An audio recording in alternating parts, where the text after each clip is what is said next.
조정이혼을 해야 될지 아니면 소송이혼을 해야 될지 궁금하신 분들이 많거든요. 소송이혼으로만 무조건 해야 되는 거 아니고 조정이혼의 장점도 있기 때문에 내가 그 사례에 해당한다 그러면.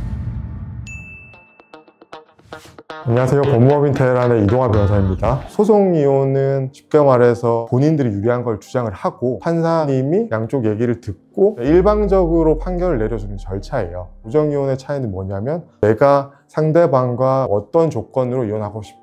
예를 들어서 재산 분할은 상대방이 나한테 얼마를 줘야 되고 또는 내가 상대방한테 얼마를 줄 거고 자녀가 있는 경우에는 양육권자는 누구로 하고 비양육권자가 양육비를 매월 얼마를 주겠다. 그런 내용들을 정리를 해서 신청을 하는 거거든요. 그러면 법원에서 그 신청된 조정 신청서를 상대방한테 송달을 보내주고요. 그걸 받아서 조정 날짜를 잡아줘요. 그럼 그날 가서 신청인 측과 피신청인 측이 만나서 조율을 하거든요. 조정 신청장에 가면 조정위원분들이 있어요. 양쪽 의견을 들으면서 조율을 시켜주는데 양쪽이 그 내용을 받아들이면 그날 조정이 성립하면서 이혼이 되는 거고요. 한쪽이라도 그 내용을 받아들이지 못하면 조정이 불성립하고 소송 단계로 넘어가는 거죠. 그래서 조정은 소송의 전 단계다. 그렇게 생각하시면 될 것 같아요.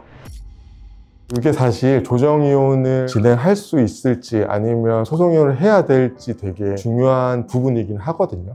우리가 먼저 재산분할을 어떻게 나누자라는 걸 제안을 해야 되는데 상대방이 예금을 얼마 가지고 있는지 부동산이 뭐가 있는지 알지 못하거든요. 그러면 소송에 가서는 재산 명시 신청이라는 걸 통해서 상대방이 재산이 뭐가 있는지 법원에서 다 제출하라 라고 해서 그거를 쭉 한눈에 보고 그럼 상대방이 이만큼 가지고 있으니까 재산 분할을 받아야 될 게 얼마 이구나 라고 생각을 할 수 있는데 조정이혼 신청에서는 재산 명시 신청을 하면 대부분의 재판부들이 안 받아줘요. 지금 모르는 상태에서는 소송을 하시라 이렇게 말씀을 하시거든요. 그렇기 때문에 양쪽이 재산이 명확하게는 아니지만 재산 분할을 어느 정도 하면 좋을지를 알고 계시는 분들이 조정이혼 신청을 하실 수 있는 거고요. 내가 상대방 재산을 전혀 모르겠다 그러면 사실 소송이혼을 하셔야 돼요.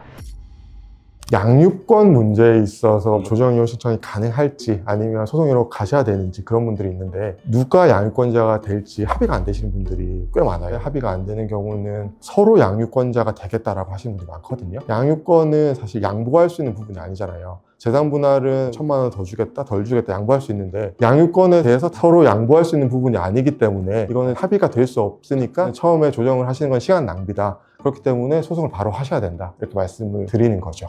1000건 하다 보면 한두 건 정도 있긴 한데 끝까지 키우지 않겠다라고 양쪽에서 주장하는 경우가 있어요. 어떻게 진행되냐면 판사님이 소송을 끝내시지 않아요. 원래는 대리인이 변호사들이 출석을 하면 당사자들은 출석을 안 해도 상관이 없거든요. 그런 특이한 케이스 같은 경우에는 판사님들이 당사자들 꼭 데리고 와라 라고 하셔가지고 화를 내시면서 호통을 치세요. 왜냐면 두 사람이 낳은 자녀인데 강제적으로 키우라고 했을 때 아이가 잘 자랄 수 있을까 라는 걱정을 되게 많이 하시거든요.